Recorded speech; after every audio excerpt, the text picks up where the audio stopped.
გამარჯობა ბატონებო და ქალბატონებო, როგორ გიკითხოთ ხომ კარგად მზადებით. დღეს მე ძალიან კარგად ავარ, მოგეხსენებათ ჩემო ბატონო,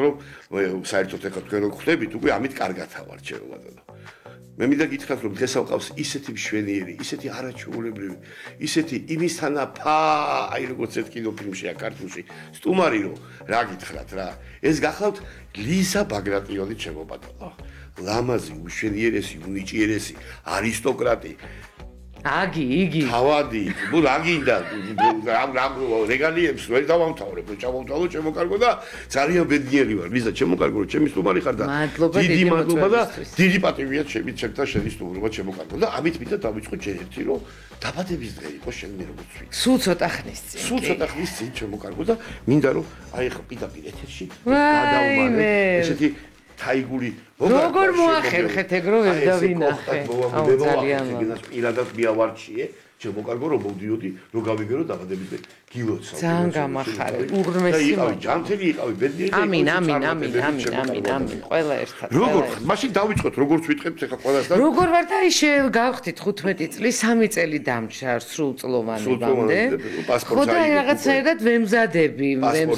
პასპორტს ავიღებ, მალე ხო. ეხლა მის ჯერ კიდევ დედა წერს, როდესაც ტოვებს საზღვარს, დედა მაძლევს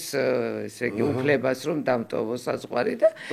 რას ემხია უფროს დასდა ვყავარ. აკვაპარკში ერთობი ჯერჯერობით და რაღაც დედა დაკვება მამას. შორის აკვაპარკში მართლა ძალიან კარგია. კარგია ხო რატოა საუკეთესოა დედებისთვისაც რა. ასე რომ იბასაკში ხარ ეხა უკვე 15 წელს შევდივარ უკვე აი აკვაპარკიც აი უკვე დიდობა და პატარობა ეს უკვე შევდივარ რაღაც აი მომწიფების ასაკში და ძალიან კარგი ხარ. ისე კი თან ისეთ კარგი ფორმაში ხარ უკვე ძალიან შეგიძლია თქვა რომ არადაირი პრობლემა არ აქვს შენ. უეჭველი გახდები ის 18 წელს 38 წელს გახდები მე ნახე შენ რა მოხდება მე ნახე შენ რა მოხდება ჩემო კარგად მე ველოდები ამ პერიოდს რომ უკვე დედის უფლება არ იყოს მნიშვნელოვანი და რო შენ თო წახვა მაგალითად სამოგზაურო მაშინ პაესტკას რო ვეძახდით ჩვენ ახალგაზრდა ჩვენ ხო რუსეთუმე მე პირადად რუსეთუმე ვარ და ხშირად წამომწდება ხოლმე პაესტკა რაღაცა მომიტევეთ ჩემო კარგო მინდა ვიშიკოზირი და ყველაფერი ესეთი რომ მინდა რომ დავიწყოთ აი საიდანაც იწყებენ ხოლმე საერთოდ საიდან მოდიხარ წინაპრები ეხა მოგეხსენებათ შენი როგორ არ ვახსენოთ ჩემო ბატონო რადაირად შეიძლება არ ვახსენოთ ვიცი რომ წინაპრები ბაბუის მამით მინდა რამდენიმე კითხვა დაგიცვა და იქიდან წამოვიდეთ ნელ-ნელა და გვაქვს 50 წუთი და ვილაპარაკოთ ღვთისყალობით რაღაცაირად შენ წინაპრებზეც ეს ბაბუის მამა ვიცი თავადი კონსტანტინე ბაგრატიონი ჩემო ბატონო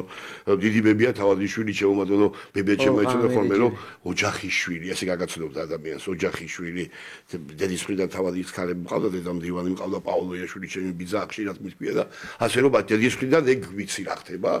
7 სტუდია და კმაყოფილება არის ფაქტიურად იქიდან მხრიდან ამაქვს ბებია მყავდა ჩეიდის ხალი ბანტიანი გიტარა და პერვა ეპესნე ხარაშო და გორკე ჟიც ტრუდნა პადიმაცა და იყო ვიცი მე ჩემო ოჯახში და ასე რომ ვიცი ეს ამბები და ქალბატონი ოლღა ამირეჯიბი ძალიან მნიშვნელოვანია იმით ეხლა რადგან ამაზე ვსაუბრობთ რომ გარდა მისი უდიდესი კეთილშობილებისა რომელზეც ლეგენდები მოვიდა ჩვენამდე შვილთა შვილებამდე იმით რომ მათ სახლი ჰქონდათ ქარელის რაიონს სოფელ აბანოში გაბარაკი იქ იყვნენ ხოლმე ჩემი დიდი პაპა და ოლღა ბებია და როდესაც ჩამევიდნენ წითლები როგორც სიმღერაშია ნათქვამი თვითონ სოფელმა გადაარჩინა ისინი გადაუდგნენ როგორც ჩვენთვის არის ცნობილი თქვენს რომ ესენი არიან ჩვენი პატრონებიო და ჩვენ არ მოგცემთ უფლებასო რომ ამათ ხელი დააკაროთო რაში გამოიხატებოდა ეს ბებო ასწავლიდა სოფლის ბავშვებს წერა კითხვას ბებო ასწავლიდა მათ სიმღერას, ბებო მიცოდა რაღაცა ხალხური მეთოდები როგორც ხდებოდა მაშინ ხო ეს რაღაცა დამწრობის მალამო, მოტეხილობის მალამო, რაღაც დაჩირქების საწინააღმდეგო მალამო და იმ მსგავსი რაღაცები და მთელი მოკლედ სოფელი იყო აი ბებია ჩემი მათ მკურნალობდა, ბებია ჩემი ეხმარებოდა, ბებია ჩემი ასწავლიდა წერა კითხვა სიმღერას. შესაბამისად ძალიან უყვარდათ. აი ზაფხულში აწყობდა ხოლმე რაღაც საზაფხულ სასწავლო სკოლა ქონდა სახლში, სადაც დარბოდნენ ეს ბავშვები და ბებიაჩემი აკეთებდა ყველაფერს, რაღაცნაირად განათლებაში და რაღაცა ჭამის მანერა, რაღაცებს ასწავლიდა თურმე ამ ბავშვებს და ძალიან უყვარდათ. პაპა როგორც იყო ვიცი, იყო ძალიან ისეთი კონსერვატორი, ძალიან დიდი ვარსწვერულვაში ისეთი ლამაზი კაცი, რომელმაც საერთაშორის საშინლად განიცადა, როცა ჩემი ბაბუა დიდი ჯანობა გრატიონი როგორც ჩვენს ოჯახში მოვიხსენიებთ, წავიდა სახელოვნებო აბარა იქნებოდა ინერვიული. ხო, იმიტომ რომ ეს ამბობდა რომ ცეკვადა სიმღერა, ეს ბუნებრივი რამეა, ოღონდ დაბადების დღეზე და წვეულებაზე და ქორწილშიო და პროფესია როგორ შეიძლებაო, რომ ესე იგი ზურგი კონჯაფარდის უთქვია ბაბუამის, რომ სასწავლობდა კონსერვატორიაში და რას აკეთებოდა, მივდივარ და მღერიო და ხიზელი რანაირად მღერიო. გადაიღია თუ ბაბუა. აი ეგეთი რამე მოლე ძალიან განიცადა და პირველად სხვათა შორის ბაბუა ყვებოდა რომ კატეგორია, ანუ ეს ის კი არ იყო რომ არ მესი ამოვნა. ამის გამო წლები შვილთან გაწყვიტა კონტაქტი. მიანად ის იყო და პირველად თურმე როდესაც დაისი დაიდგა და ბაბუა ჩემი არ ვიცი ამდენად იცით თქვენ სპექტაკლის მსვლელობის დროს აჩერებდნენ სპექტაკლს, არ აძლევდა პუბლიკა უფლებას რომ გაეგრძენებინათ ოპერა იმისათვის რომ ეს ცნობილი დაისის ქართული ცეკვა ბაბუას თავის პარტნიორთან ერთად ეცეკვა. ანუ შიგნითვე სპექტაკლში 3-ჯერ, 4-ჯერ, 5-ჯერ ცეკვავდნენ. ბისს აკეთებდნენ შუა სპექტაკლში, იმიტომ რომ მაყურებელი არ აძლევდა უფლებას რომ გაეგრძელებინათ ისა და მოკლედ ვიღაცა ნათესავს უთქვავს პაპასთვის რომ ინგრევაო შენ შვილიო, ისეთიაო, რომ ინგრევა ყველაფერიო და დაელაპარაკო იქნება. წამოდიო და შეხედე უბრალოდ რა და მიხვდებიო, რომ ეს მისი რაღაც ის არ იყო, რაღაც ის იქ არის, სადაც უნდა იყოსო და ბაბუ ყვებოდა რომ ნუ აი რომ გამოვიდა ერთ-ერთი სპექტაკლიდან თურმე გარეთ დახვდა ოპერის თეატრთან და ჩაეხუტა და ნუ ეს იყო ალბათ ერთ-ერთი ყველაზე ბედნიერი დღე ჩემ ცხოვრებაში. თუ გახსოვს, ჩემო კარგო, ჯალო. ბაბუ როგორ არ მახსოვს? გახსოვს. კი, ვიცი რომ ჩემდებს არ ეწყინებათ, მაგრამ მე განსაკუთრებული როლი მქონდა მის ცხოვრებაში. ჯერ ეს ერთი იმიტომ რომ ბოლო იმედი ვიყავი, ჩვენ გოგოები ვართ ყველა, ანუ ჩვენი შტო სამწუხაროდ არ გრძელდება. ყველანი გოგოები ვართ და მე ვარ ბოლო. ანუ მე ვიყავი მისი ბოლო იმედი. მე უნდა ყოფილიყავი ირაკლი, სხვათა შორის ამ ირაკლის მამა ჩემი 12 წლამდე მეძახდა. ხო და მას ესე იგი სამშობიაროშიც კი არ წაყვა თურმე ჩვენებს რომ იქნება მე მაქო ცუდი ფეხიო. ხო და არ წამოვალო სამშობიაროშიო, ბებია გამოუშვა და მისით უახლოესი მეგობარი. და ჩვენ ცხოვრობდით მე როდესაც დავიბადე, ბაბუა ჩემი, მამა ჩემი და ჯანო პატარა, ბიძა ჩემი დაიბადნენ ზემელზე, ეხლა სადაც არის რუსთაველის მეტროს შენობა. აი იქ იყო მათი სახლი. და როდესაც დაანგრიეს, იმიტომ რომ რუსთაველის მეტრო გაყავდათ, მიცეს პავლოვზე ბინა ბაბუა ჩემს. რაც მისთვის სიცოცხლის ბოლომდე იყო ტრაგედია, რომ ესო ბერელი კაციო ქალაქის ბოლოში გადმომასახლეს. მაშინ საძოვრები იყო, აი ახლა სადღაც ეს განთქმული მოლია, სადაც მთელი საქართველო დადის, იქ იყო მოლი, მწყერზე ნადირობა, ძროხების, ასე ვთქვათ, საძოვარი და შესაბამისად, ბაბუა ჩემი ძალიან განიცდიდა ამას, რომ ასე შორს გადაასახლეს ქალაქიდან, ასე ვთქვათ. ხო და რატომ მოუყევი ახლა ეს ამ წუთში არ მახსოვს, მაგრამ ხო და თავის მეგობარი გამოუშვა და იქ ამ პავლოვზე საოცარი სამეზობლო იყო. აი თუ დაკვირები ხართ ესეთი, აი მგონი ბენზინგასამართ სადგური ეხმერ ესე გამავალი ეზოებია ასე ერთმანეთში, აი ამ პავლოვზე მოლიდან რო ჩამოდიხარ და იქ საოცარი სამეზობლო შეიკრა, მათ შორის იყო გოგი ცაბაძე და ძალიან ბევრი ისეთი ადამიანი, რომელთან ერთადაც ბაბუა ჩემი სიამოვნებით ატარებდა საღამოებს და ფაცხა აიშენეს ეზოში, რომ ეს შეკრება უფრო მარტივი ყოფილიყო და ამ ფაცხაში რა თქმა უნდა როგორც ხდება ყველას რაც ქონდა და შემორჩენილი ვახშმის მერე ყველა თავისი ულუფით ჩამოდიოდა და იქ იმართებოდა რაღაც საოცარი საღამოები. კომპოზიტორების სახლიც კი არის პავლოზე, მაგას ხო არ მოყვატყო, დიდი ხნის აშენებულია პავლოსა და ასათიანის კუთხეში კომპოზიტორების არა, აქ არის, ეს არის აი თავში პავლოვის, ანუ ეგ რეალურად იყო ბოლო სახლი პავლოვის. ხო და ისა რა ქვია და გამოუშვა ერთი მეგობარი რომ მეო ცუდი ფეხი მაქვს და მოკლედ გავჩდი მე დედაჩემმა იფიქრა რომ ნუ ბიჭი ვერ გაუჩინა და რითი შეიძლება გავახარო და დამარქვა მისი გამზდელი ბებიის სახელი მუხრან მაჭავარიანის მამიდის ლიზიკო მაჭავარიანის ირაკლი არ დატოვა დედამ თუმცა დატოვა მამამ ხო და ისა რა ქვია ჯანო დიდი ჯანო ხო ირაკლი იყო არა ჩვენ ვართ ორი და ორი და ანუ ორ ძმას ყავს ორი გოგო მაგრამ კრებსითაც ვამბობთ რომ ჩვენად 4 იმიტომ რომ ძმები ესე გაიზარდნენ როგორც ერთი ორგანიზმი და ასე მოახერხეს და გაგზარდეს ჩვენ 4 რომელიც ნუ აბსოლუტურად არ ვანსხვავებთ ერთმანეთს ხო აი რაღაც ესე პირველი რედი შედიდა კი პირველი რედი ჩემი ნამდვილი და დედით და მამით და არის მე ვარ როგორც ნიკუშა წულუკიძემ დამარქვა ლედიდა ასეთია დღევანდელი ჩემი სტატუსი. მე მითხრა მეთქო მეორე ლედი შეეყარება. არა, ლედი და კაია, ბეგრატო. სოჩოს მეორე ლედობაც გამოუცადე, როდესაც მიშა შვეიცარიაში თამაშობდა ფეხბურთს და კიდე ერთი და რო ყავდეს ლედი დადა იქნება. ლედი დადაც მეყოლებოდა კი. აი სხვა შორის ეკას და ნუკა შეიძლება დადები და ვარ. ლედი დადა. ხო და ისა მიშა როდესაც თამაშობდა შვეიცარიაში გახდა საუკეთესო ფორვარდი და სხვა ქალაქში დედაქალაქში იყო დაჯილდოება ჩვენ ციურიხში ცხოვრობდით მაშინ მაგათთან ვიყავი სტუმრად და მივიდა და უთხრა ამ რომ მოვიდა დიდი ესე იგი მოწვევა რომ თქვენ ხართ დაჯილდოების ცერემონიაზე რა თქმა უნდა ნომინანტი იყო და იძახთა რომ მე ვიქო არაყო შვეიცარლები იყვნენ ორივე მისი კონკურენტი ამ ნომინაციაში და მე ვიქო არავინ არ მომაგებინებს ახლა მაგასო და გეხვეწებით ამ სიშორის მივყავართო და მე და თამნა ძალიან ვიჩხუბეთ რომ ისედაც ამ ციურიხში გამოკეტილები ციურიხი ისეთი საკმაოდ მშვიდი და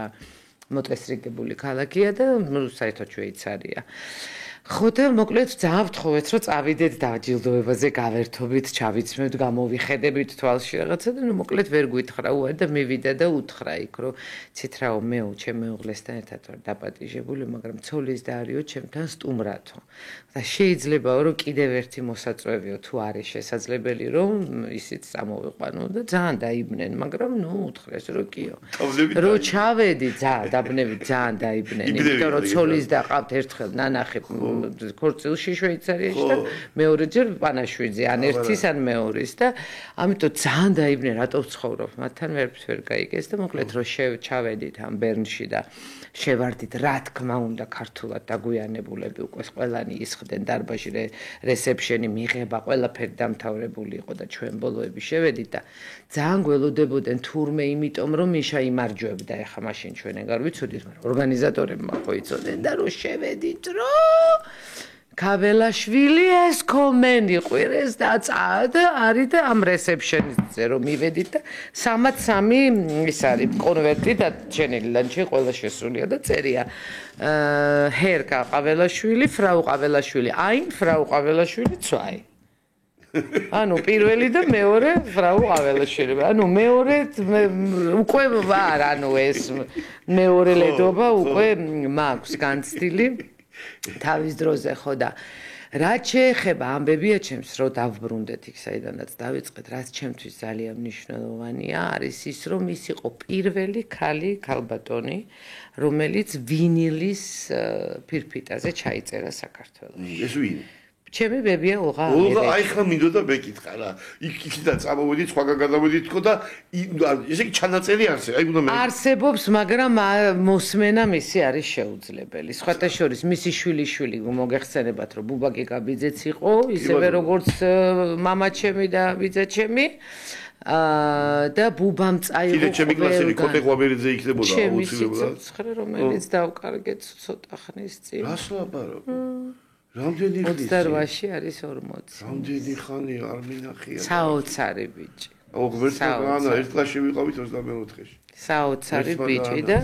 ესენი იყვნენ 3 და 1 ძმა. ბაბუა ჩემი ჯანო, მანანა ბაგრატიონი, რომელიც იყო ბუბას დედა,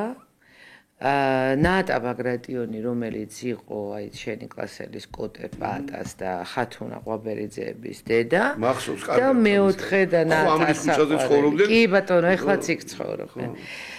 და მეოთხე დაიყო თამარ ბაგრატიონი, რომელსაც მე სხვა შორის მამა ძალიან მომსგავსებდა, ეს იყო ნიკოლო მიწიშვილის მეუღლე. 37 წელს დახვრეტილი მწერალთა კავშირის თავმჯდომარე ნიკოლო მიწიშვილის, რომელიც გადაასახლეს ციმბირში. ნიკოლო რო დახვრიტეს, თამარი მოხვდა ციმბირში, მერე დაკოჭდა სხვათა შორის იქ ტყეებში ამუშავებდნენ თურმე, კაფავდნენ ტყეებს ეს ქალი, ის რა ქვია, სამშობლოს მოღალატეების მეუღლეები, ვინც გადასახლებული იყო და ეს ცულის შემთხვევით ჩაერტყა ფეხში და ნუ ძლივს გადარჩა, მაგრამ ფეხი დაუმბოკდა, დაიზიანა და იქ ახლა როგორ მოულიდან თან მაშინ ალბათ წარმოგიდგენიათ, რომ დაბრუნდა უკან უკვე რეაბილიტაციის შემდეგ, არ უნდოდა სახელიდან გამოსვლა, იმიტომ რომ ეს თამარი იყო, მე მოკლედ ძალიან ესეთი არ მაქვს ხოლმე ხშირად ამის შესაძლებლობა ამაზე საუბრის და ცოტა იყოს მერიდება კიდეც, მაგრამ რაღაცა შენთან ესე ოჯახურად გიყვები. თამარ ბაგრატიონი იყო პირველი ქალი ქალბატონი, რომელიც აი ამ მოსალოც ბარათებზე, როდესაც აი დამოუკიდებელი საქართველოს თავისი პოსტა, თავისი სამარკო ნიშნები, თავისი ისინი დაიწყო, რა ქვია, გამოშვება. პირველი ქალბატონი იყო, ვინც როგორც ლამაზი ქართველი ქალბატონი იყოს დაბეჭდილი აი ამ მოსალოც ბარათებზე. ეს მოსალოცი ბარათი იმ ფირფიტისგან განსხვავებით, რომელიც გვაქვს, მაგრამ არ ისმინება. ამის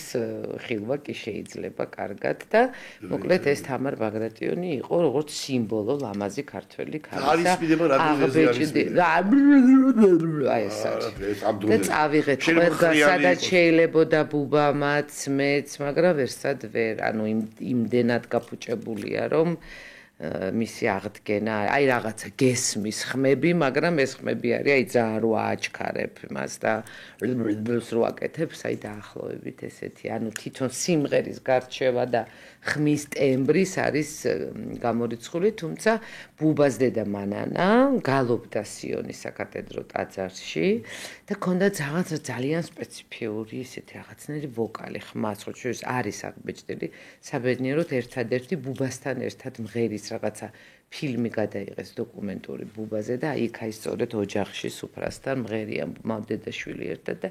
აი ამბობენ რომ ეს ოლღა ამირეჯიბი ასეთი მანერით აი სალონურს ეძახდნენ მაშინ ადრე ცოტა მანერა ისეთი მოხურული სხვანაირად იყო აი ნახევრად საოპერო ნახევრად საესტრადო რაღაცა სხვანაირი მანერა ჰქონდათ და აი მანანა ამბობდა რომ მეო დედის გამომყვაო ეს ხმა და ეს მანერა რაღაცნაირი სიმღერის და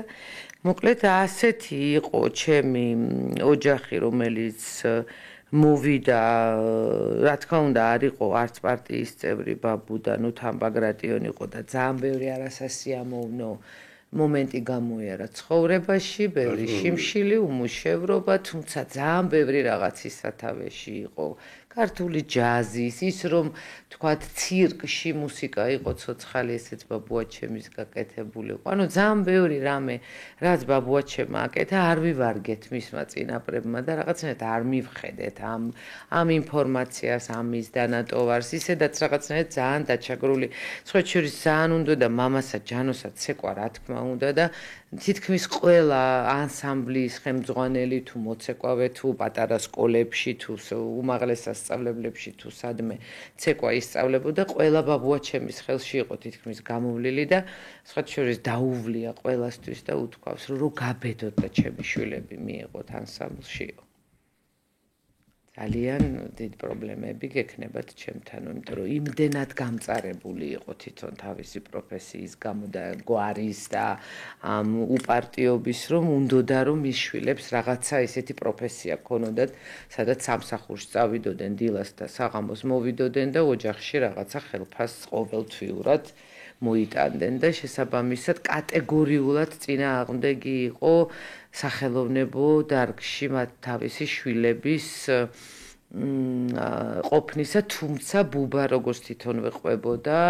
ის რომ ბუბამ რაღაცნაირად ეს საესტრადო კარიერა გაიკეთა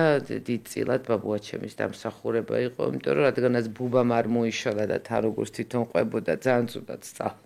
და სკოლა ძლივს დავამთავრებ, თვითონ შაყირობდა,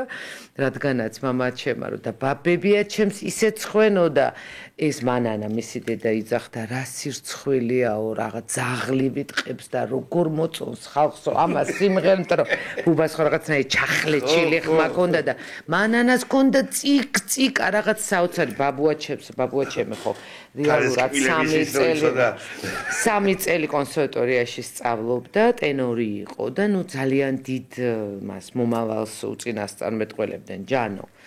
ხო და მესამე კურსის დაასახურ გამოცდაზე ჩაუწყდა ხმა ნერვიულობისგან სიმღერაში და გამოვიდა სცენიდან ჩამოვიდა გამოიხურა კონსერვატორიის კარგი და არასდროს აღარ შევიდა ხო და ეს ყვავილების ქვეყანა მისი შესრულებული მოგეხსენებათ ანუ ძალიან სუფთა და ციკციკა ხმა ჰქონდათ ყველას როგორც ამბობენ ოლღასაც მათ დედას მანანასაც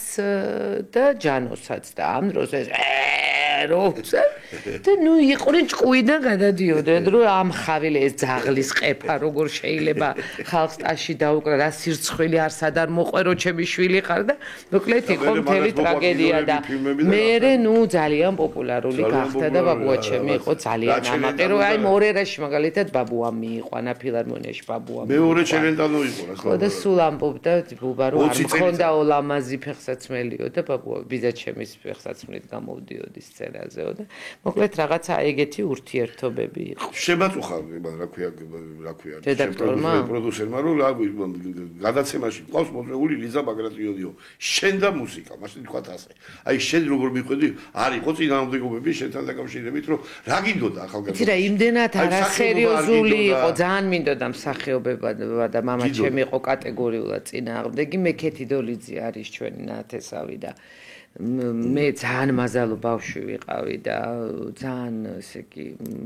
ერთობოდა ამით ქეთი და ამიტომ სულ ეპიზოდებში თითქმის ყველა მის ფილმში ეპიზოდებში ვარ იმიტომ რომ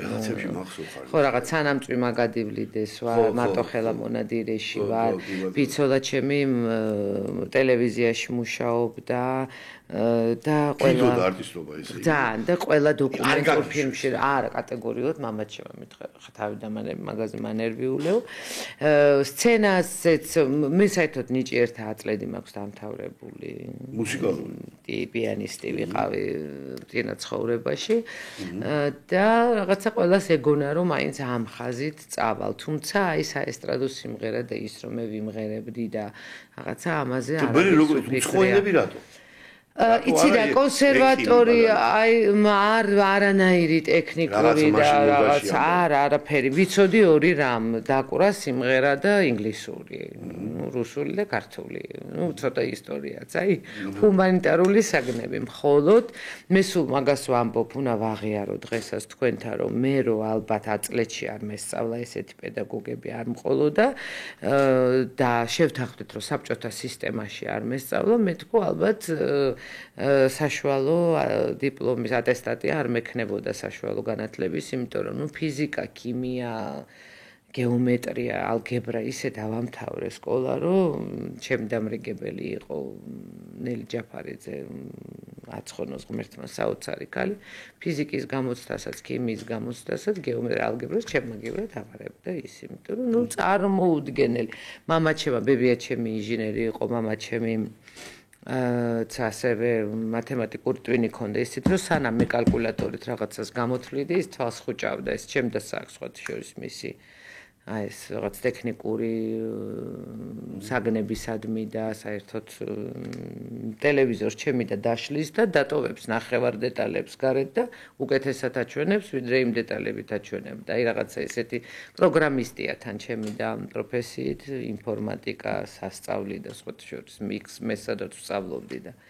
ბავშვები მთხოვდნენ რომ ჩაგვიწყე და ნიშანი დაგვიწეროსო და გვტებოდა ჩემი და სულ ახალგაზრდა სიცილით რომ არ მინდა ჩაწყობა ყველას დაუწერო და ერთი დიდი კომპიუტერი იდგა მაშინ და ყველას იმაზე უნდა ესწავლა.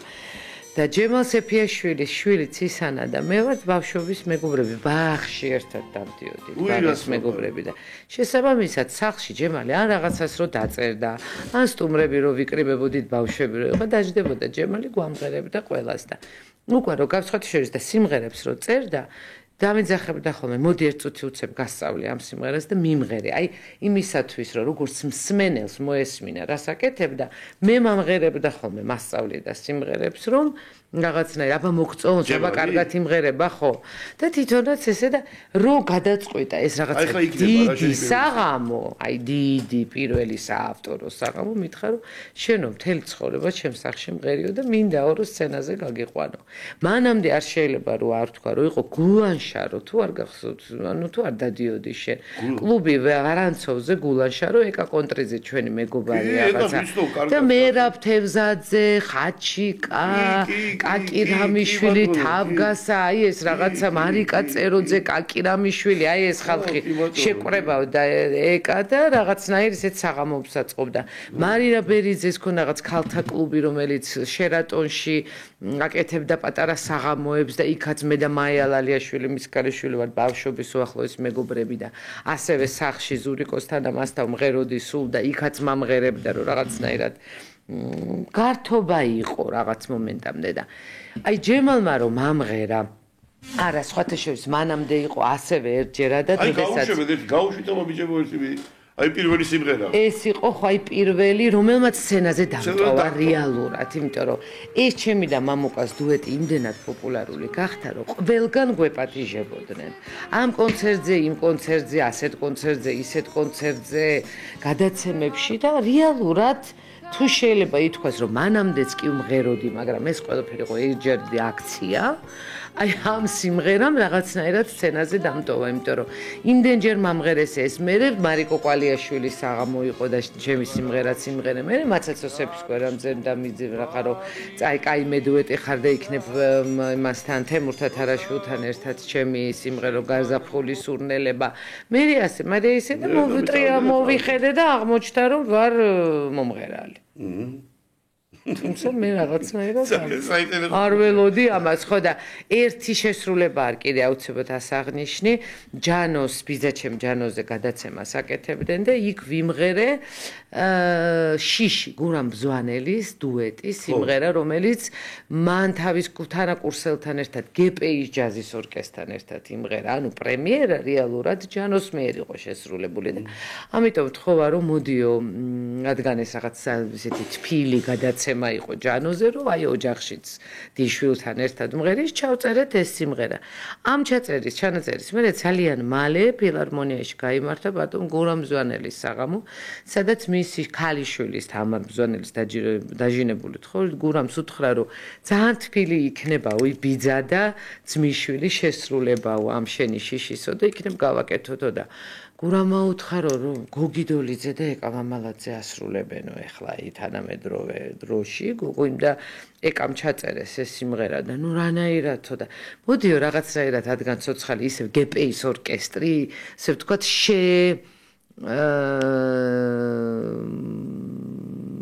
რაღაცა შეიკრიბა ამ კონცერტისთვის სპეციალურად აი იმ პერიოდის და რადგანო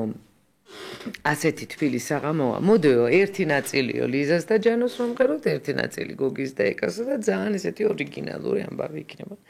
აი მაშინ მახსოვს რომ გოგისთან და ეკასთან სცენაზე რომ ვდგებოდი მიკანკალებდა ეს მუხლები ცოცხალი ორკესტრი აი ეს იყო ის შესრულება რომელიც მართლაც არასდროს არ დამემიწყება სამწუხაროდ ეს იყო ერთადერთი შესრულება სცენაზე როდესაც მე გოგისთან ერთად ვიდექი რა თქმა უნდა ოჯახში ძალიან ხშირი იყო ჩვენი ასე ვთქვათ შეხვედრები, იმიტომ რომ ჩემი მშობლები ძალიან მეგობრობდნენ გოგისთან, მე და თავგასა, ჩვენ და თავგასას ოჯახი მეზობლები ვიყავით და ამიტომ ხშირად ხვდებოდით იქ ერთმანეთს. ქეთი ჯაფარიძე ჩემი ნათლია, რომელიც იყო ქართული ხმების უახლოესი მეგობარი, ტრიო ჰარმონიას პირველი ხმა, მასთან ერთად ძალიან ხშირად ხვდებოდით და სამი იყვნენ მან ხო? კი, ტრიო იყო და იყვნენ ნინო ახლა კეთი ჯაფარიძე კეთი ნინო და ნანა და გვარებს ახლა შიო ხო ნანა ჩემი მეგობარი აი გოგოა ნანა გურგენიძე თორცები და აი ჩემი კეთო ეს არის ჩემი ნათლია რომელმაც ყველაფერი გააკეთა იმისათვის რომ ძალიან ახალგაზრდა მე ვიყავი ის გარდაიცვალა 24 წლის წინ მე ვიყავი ჩემ შვილზე ფეხმძიმედ და სულ ისე გაატარა მისი ავადმყოფობა რომ არასდროს არც ერთხელ არ დაიწუწუნა არ დაიკუნეს არიტირა არ შემოგჩივლა არ შეიმჩნია რომ ის ხვდებოდა რომ ის უკვე ძალიან ცუდად იყო ერთადერთი მახსოვს უკვე ჩაწოლილი იყო და მე უკვე მუცელი დამეტყო და რო შევედი და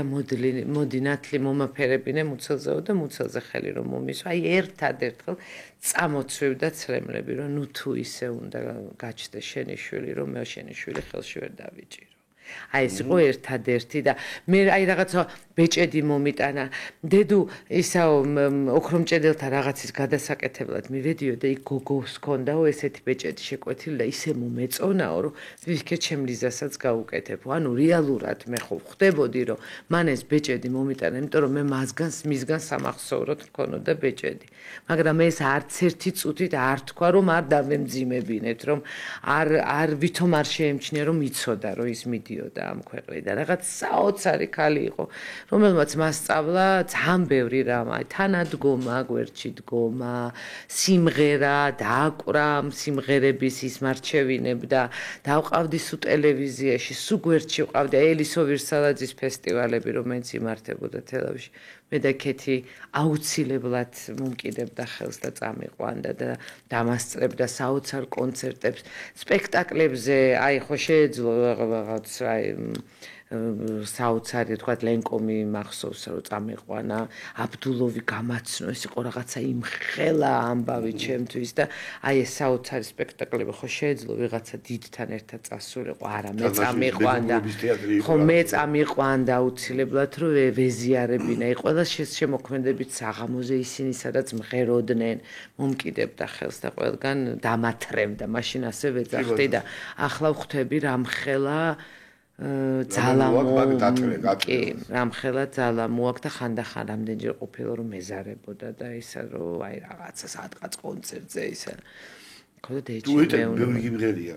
შემოკარგო ვიცი და დუეტები ბევრი დუეტში თან ეს დუეტი რა მაინტერესებს იცი როგორი უნდა იყო უნდა პარტნიორი იყო ამ კითხვას დაგისვამ დუეტში შენ როგორ ფიქრობ თუ მატარებელი უნდა იყო თუ და კიდე რაც თავარია მინდა გითხრა რომელიც მე ძალიან მიყვარს და ვგიჟდები ამ ხალხთან დატო მეტოდიძეზე მაგაზეც მითხარი 1-2 ეგ არის ჩემი სიყვარული მთავარი შემიცაც მოგვახსენეთ თუ შეიძლება ორი კითხვა და მთავარი ორი გავაერთიანოთ იმიტომ რომ დუეტში ხარ ყველა შემთხვევაში როდესაც მარტო ხარ ფორტეპიანოსთან ერთადაც მაშინაც დუეტში თუ არ იქნები არ გამოვა არაფერი ანუ სულ უნდა გესმოდეს აი სულ უნდა იყო ანსამბლში სულ უნდა იყო თანხმედაში იმასთან ვისთან ერთადაც მუსიცირებ და არა აქვს ეს მნიშვნელობა ეს არის ვოკალისტი ეს არის პიანისტი გიტარა გიტარის შემსრულებელი თუ ვინ იმიტომ რომ მნიშვნელოვანია რომ აი ეს ანსამბლობა ერთი სუნთქვა ერთი ემოციური ტალღა უნდა დაიჭირო აუცილებლად იმ ადამიანთან ერთად ვისთანაც გახარ სცენაზე. ამიტომ ამ შემთხვევაში ძალიან მნიშვნელოვანია ხოლმე აი ის სცენის მიღმა ურთიერთობა, იმიტომ რომ როდესაც კარგად იცნობ ადამიანს იმასთან ძალიან მარტივი ამ დუეტის შექმნა. მე მაგალითად ხშირად ვამბობ ხოლმე რომ იმ წუთში შეიძლება გიყვარდეს კიდეც ის ადამიანი, რომელიც შენთვის აბსოლუტურად უცხოა. ამ ხრივ სიმღერის შესრულებამდეც და შესრულების მე აი ეს რაღაცა ერთი სუნთქვა, ერთი ემოციური მდგომარეობა ძალიან მნიშვნელოვანია და აი მე და ნატო ვართ მგონია რომ აი მართლაც სუნთქავთ, ცოცხლობთ, გვიყვარს ვტირით ძალიან ხშირ შემთხვევაში ძალიან სინქრონულად და ვინდობთ კიდე ძალიან სასაცილოა ხოლმე როდესაც რაღაც ნეგატიური ინფორმაციას ერთმანეთს ვთილობთ რომ არ გაუზიაროთ იმიტომ რომ მე ვიცი რომ მე რომ მტკივა იმას ისე ეტკინება რომ მინდა რომ არ იცოდეს თქვათ რაღაცა ამბავი ასევე როდესაც მას რაღაცა პრობლემა აქვს მე ვიცი რომ აი მეგობრებისთვის ვთქვათ რომ ლიზას არ უთხრათ ხო და ეს ალბათ აი ყველაზე ძვირფასია, როდესაც და მაინც საბოლოოდ ვერ ვინდოთ ერთმანეთს და ყველაზე მძიმე ამები ერთმანეთის მაინც როგორც ყოველთვის გაზიარებულია ხოლმე და რა თქმა უნდა არის ჩვენ ცხოვრებაში ისეთი მომენტები, რომელიც მხოლოდ მე და მან ვიცით და მეტი არავინ. მოკლედ გიაჩნდებიან იმასთან დუეტში სიმღერა მაგალითად აი რომ აი კი ფიქრია რომ ეხლა იმასთან თუ კიდე ქართული იყოს და თუ კიდე რა ვიცი ნუ ახლა ძალიან ბევრი იქაური ძალიან ბევრი ხო ძალიან ბევრთან მიოცნე მე მაგალითად მიოცნებია რომ პეტრე ბაგრატიონი იმ დრომდე ყოფილიყო როდესაც მე დავჯდებოდი მასთან ერთად და მკითხავდა რომ აი ეს სიტყვა აქ გინდა თუ ეს სიტყვა გამოვცვალო აი აქ ეს გემღერება თუ არა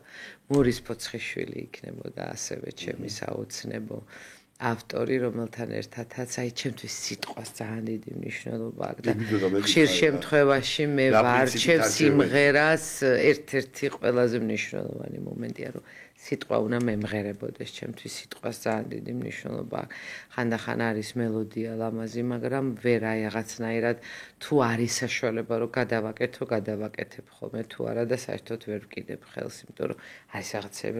რაც არ მემღერება არაფრით და აი კომპოზიტორებთან ერთად რომლებიც აღარ იყვნენ უკვე ჩემ დროს და სიამოვნებით დავჯდებოდი და მათთან ერთად მუსიკაზე ვიმუშავებდი ასევე აი ეს ორი ლექსის ავტორია ნუ რა თქმა უნდა ინოლა გურგულია მინდა ძალიან რო იყოს და მასთან მქონდეს შესაძლებლობა ურთიერთობის ანუ არის ტექსტის და მელოდიას ყველაფერი ერთად ხო საოცრება ქონდა რა ყველაფერი ერთად ხო ჩვენც ერთ-ერთი ჩემი ყველაზე საყვარელი სიმღერა ნუნუ დუღაშვილის რომელსაც მე დღეს საბედნიეროდ მაქვს უფლება რომ შევასრულო ეს არის მისი ბლუზი რომლითაც თავის დროზე გიული ჩოხელმა ევროპაში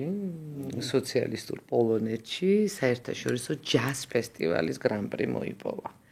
მან შეასრულა მაშინ მისტერ პაგანინი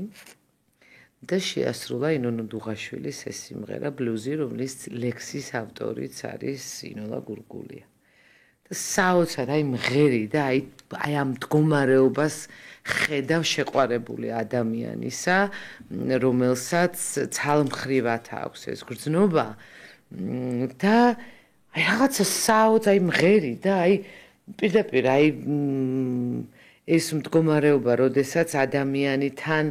გეთამაშება და თან ბოლომდე შენ არ უნდიხარ და შენ ამისგან იტანჯები. აი რაღაცა საოცარი მდგომარეობა შენ სახთან გზას დანათიზმზე ამ გზებით მოვდივარ მე და იმ მზის ნაცვლად ლანდის შენ რომ გავს მინათებს გზას დარდი მკლავს არ გნახავ არა გვერდსაული სახლს უსიტყვოდ მივყვები გზას და იმ მზის ნაცვლად ლანდის შენ რომ გავს მინათებს გზას ლანდი მკლავს მე სიყვარული მკლავს და ერთი ნაწილი იცით როგორი რამე აქვს რომ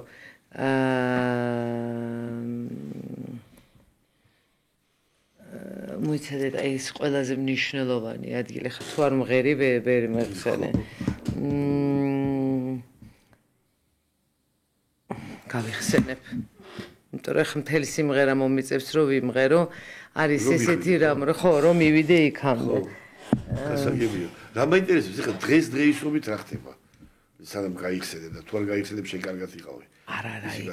რაღაცა ის საოცრებებს ახდენ და ორ სიტყვაში ეს ქალი და მელოდიაშიც მე აბსოლუტურად სხვა ჟღერადობა, სხვა ჰარმონია მოიტანა. ინოლა არის საოცრება. საოცრება მე მქონდა ბედნიერება უახლოესი ძალიან ახლობელი იყო მამუკა ჩემი რა. ხო, მამუკა დედის ჩემის მეგობარიც იყო და თვითონ მამუკაც საოცარი პოეტი და მამუკას მამაც. კი, ბატონო. საოცრება. კი, ბატონო, ეს კინოსტუდიიდან მახსოვს ახლა ანზორისთან ისე ვერ ვიყავი მამუკასთან. პირველი შოუ ერთად გავაკეთეთ ის კი არა, არავინ არ იცის ეგ ამბავი. კროს შოუ ერქვა, მე მიმყავდა და მამუკა. და მე შუღლიაშვილი? შუღლიაშვილიცაც ვიცნობ კარგად. არა, მამა მათი. ისა კი. რომელმაც აბსოლუტურად სხვა ეს თანამედროვე ელექტრონული მუსიკა მაშინ იმ დროს მოახერხა, რომ აბსოლუტურად სხვა რამე შეექმნა. მოკლედ ძალიან საინტერესო ოჯახი იყო და მოკლედ აი ეგეთ ხალხთან მინდა ურთიერთობა რა. დათვალა თუ დააბიჯათ ყურზე რა სამწუხარო ნუგზარსაც მამამისაც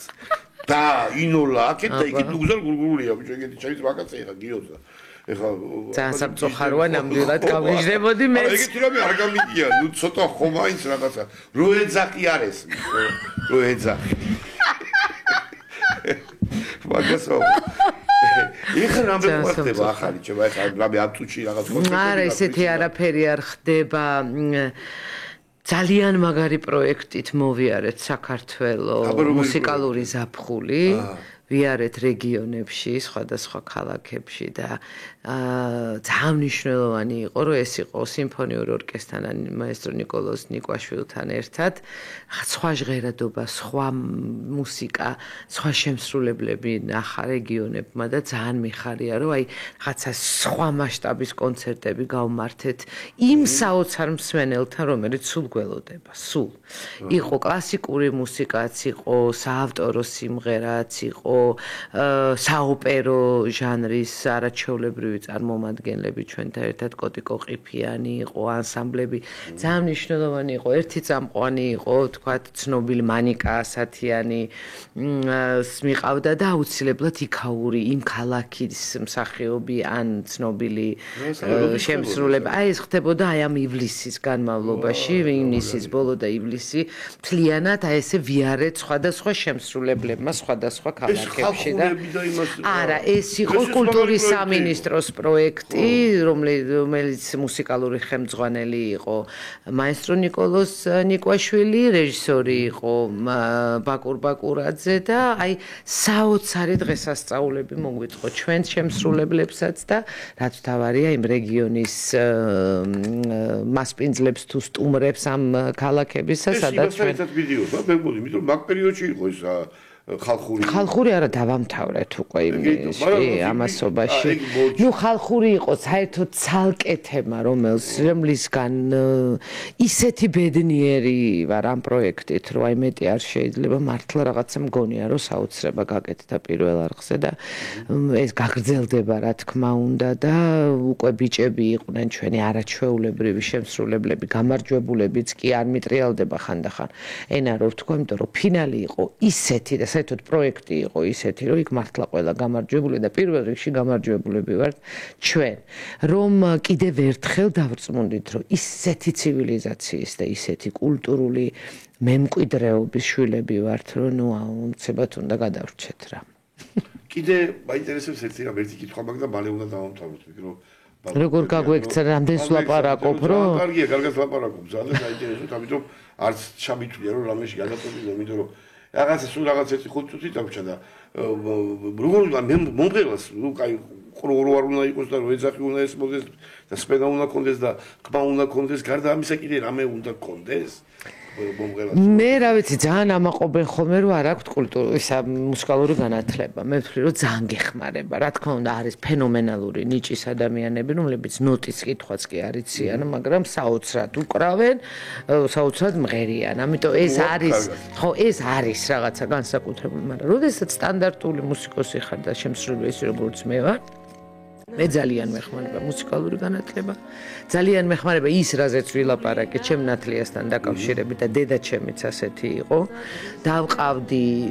ბავშვობიდან ყველანაირ კონცერტზე, სპექტაკლზე,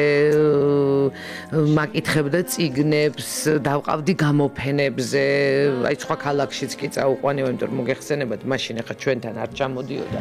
დიდი გალერეები და დადიოდა მოსკოვში, პეტერბურგში და თუ იყო საშუალება, რომ მენახა ისა მყიდულობდნენ კატალოგებს, მყიდულობდნენ ფირფიტებს, დავყავდით ყველანაირ კულტურულ ღონისძიებებზე, ასე ვთქვათ და აი ეს რაღაცა საერთო ფონი აკეთებს იმას, რომ ვცდილობ, რომ შენც რაღაცა ჩემი აი ძალიან ისეთი საშუალო მონაცემებით აკეთებ ყველაფერს იმისათვის, რომ უბრალოდ შენი ემოციური მდგომარეობა გადმოცე, უბრალოდ მოეფერო იმ ადამიანებს, ვისაც რაღაცნაირად უნდათ, რომ მოგისმინონ შენ და საერთოდ ყველაზე მთავარი ფასეულობა და ღირებულება ჩემთვის არის ადამიანი. და სანამ ადამიანები ვართ და ვარსებობთ, რისაც შეგვიძლიათ, უნდა შევეცადოთ, რომ მოვეფეროთ სიყვარული, ავხსნათ ერთმანეთს და შევეცადოთ, რომ არ ვადგინოთ გული მაქსიმალურად ყველაფრის გაკეთება შეიძლება ისე შენიშვნის მიცემაც შენი აზრის კატეგორიულად არ დამთხვევას ყველაფერს გამოხატვა შეიძლება ისე რომ ადამიანს გული არ ატკირო შეურაცხყოფა არ მიაყენო და მოეფერო აი ეს არის ის რისი გაკეთებაც ადამიანებს შეგვიძლია თმოვინდომებთ. მქონდა კიდე ძალიან გული წდება რომ ვერ დაგისვი. რამიტომ ისე საინტერესო ისაუბრე და მადლობა მინდა გითხრა. დიდი მადლობა. მოგებია რომ საინფორმაციო უნდა შემოვიდეს და აქედან გამომდინარე. ვიცი, მე თქვენი კოლეგა ვარ პირველ საქართველოს რადიოში, ამიტომ ვიცი, ეგ როგორ მუშაობს. მქონდა რა კითხვები ისეთი, რომელიც ძალიან მინდოდა დამესვა. მადლობა ჩემო ძვირფას. ძალიან მიყვარხარ, ძალიან დიდ პატივს გისცემ. როგორც ადამიანს, როგორც მოქალაქეს ახლა პირველ რიგში და როგორც მომღერალს თავისთავად ცხადია. დიდი მადლობა. ძალიან დიდი მნიშვნელობა აქვს ჩემთვის კიდევ რა ვქნა და